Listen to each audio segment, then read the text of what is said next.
कुठून तरी छान सुगंध यायलाय रे. अगदी बरोबर आहे, गुलाबाच्या फुलांचा. आणि आज आपल्याला तेच पाहायचंय. पान नंबर 45 वर काय आहे बघा. ही सानिया नावाची मुलगी आहे आणि तिच्या हातामध्ये एक झाऱ्या आहे आणि ती काय करायलेली आहे बघा, गुलाबाच्या झाडालाच पाणी द्यायले. ते कुंड्यामध्ये रोप आहे आणि त्याला पाणी देते आणि ते मोठं झाल्यानंतर पुन्हा मस्त छान गुलाब लागणार आहेत. लहानच आहे तर एवढं गुलाब आलेत. गुलाबानंतर कोण आहे, सदाफुलीचं रोप कुंडीत ठेवलं. नंतर झेंडू. बाबा सानियानं तर खूप खूप छान फुलं वाढवलेत. नंतर मोगरा, नंतर सूर्यफूल.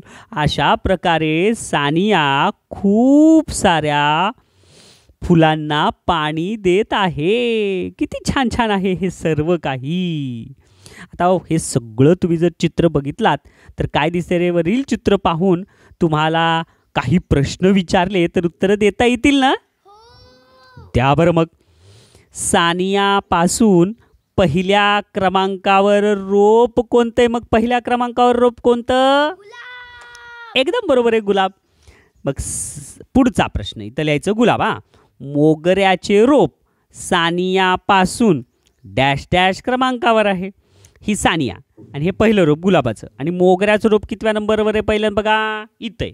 म्हणजे कितवा नंबर, पहिला, दुसरा, तिसरा आणि चौथ्या नंबरवर मोगरा आहे. म्हणून इथं येईल चौथ्या क्रमांकावर. मग आता एकूण रोपे किती आहेत बघा बरं. 1 2 3 4 5 एकूण रोपं आहेत 5. म्हणून एकूण रोपं किती, 5. फारच सोपं होतं रे हे. आता पुढचं बघा.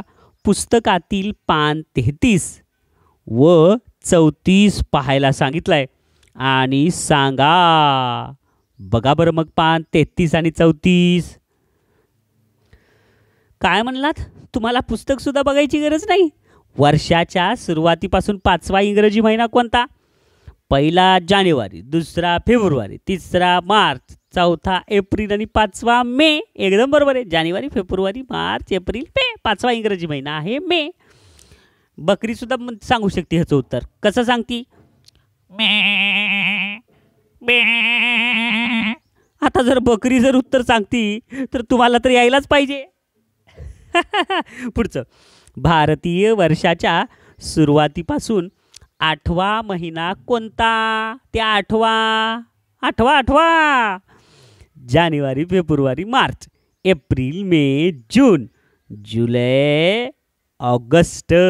भारतीय स्वातंत्र्याचा महिना ऑगस्ट. म्हणून भारतीय वर्षाच्या सुरुवातीपासून 8वा महिना कोणता. ज्या महिन्यात आपल्याला 15 ऑगस्टला स्वातंत्र्य मिळाले ना, मग ते महिना कोणता होता, ऑगस्ट. म्हणून इथं येईल ऑगस्ट.